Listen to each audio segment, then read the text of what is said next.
একবার এক ইঁদুর লক্ষ্য করল যে বাড়িতে ইঁদুর মারার ফাঁদ পাতা রয়েছে।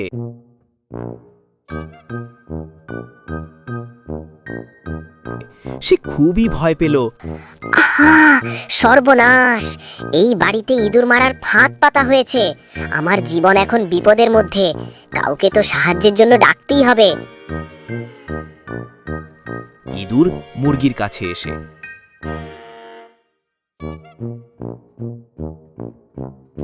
বোন মুরগি, দয়া করে আমাকে বাঁচাও। এই বাড়িতে ইঁদুর মারার ফাঁদ পাতা হয়েছে। তুমি যদি একটু সাহায্য করো। ইঁদুর, তোমার ভয়টা আমি বুঝি, কিন্তু এই ফাঁদ আমার কোনো ক্ষতি করবে না। আমি তো উড়তে পারি, ফাঁদে পড়ব কেন?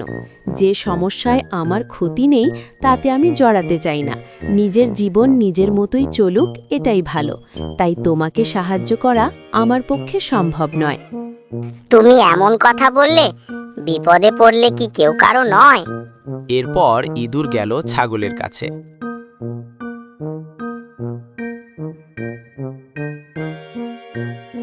ছাগল ভাই, আমাকে বাঁচাও।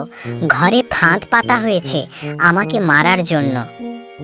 ইঁদুর ভাই, তুমি অকারণে ভয় পাচ্ছ। এই ফাঁদ ছোট প্রাণীদের জন্য, আমার মতো বড়দের কিছুই হবে না। আমি নিজের জীবন নিয়ে ব্যস্ত। অন্যের সমস্যায় নাক গলালে নিজের বিপদ বাড়ে। তাই দয়া করে আমাকে এই ব্যাপারে টেনো না। আমি তোমাকে কোনো সাহায্য করতে পারবো না। সবাই শুধু নিজের কথাই ভাবছে। শেষ আশায় ইঁদুর গেল গরুর কাছে। গরু কাকা, অন্তত আপনি তো বুঝবেন, আমার জীবন বিপন্ন। শোনো ইঁদুর, আমি অনেক বড় প্রাণী। এই ফাঁদ আমার কোনো ক্ষতি করতে পারবে না। যে জিনিস আমার ক্ষতি করে না তা নিয়ে আমি চিন্তা করি না।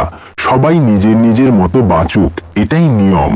তোমার বিপদ তোমার, আমার সঙ্গে এর কোনো সম্পর্ক নেই। তাই আমি দূরে থাকাই ভালো মনে করি।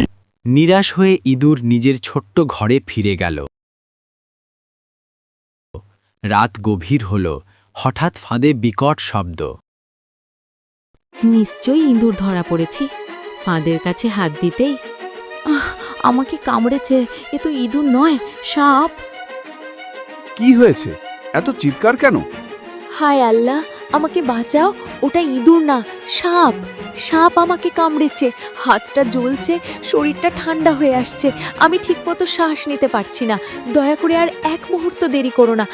ডাক্তার এসে চিকিৎসা শুরু করলেন। অবস্থা গুরুতর। পথ্য হিসেবে মুরগির স্যুপ খাওয়াতে হবে।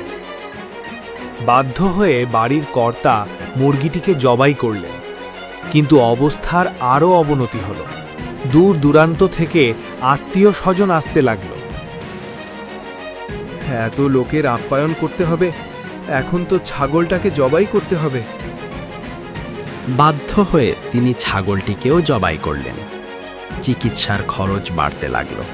এখন আর কোনো উপায় না পেয়ে আর উপায় নেই, গরুটিকে কসাইখানায় বিক্রি করতে হবে। অবশেষে অনেক কষ্টে বাড়ির কর্ত্রী সুস্থ হয়ে উঠলেন। সবকিছু শেষ হলে ইঁদুর নিজের ঘর থেকে ধীরে ধীরে।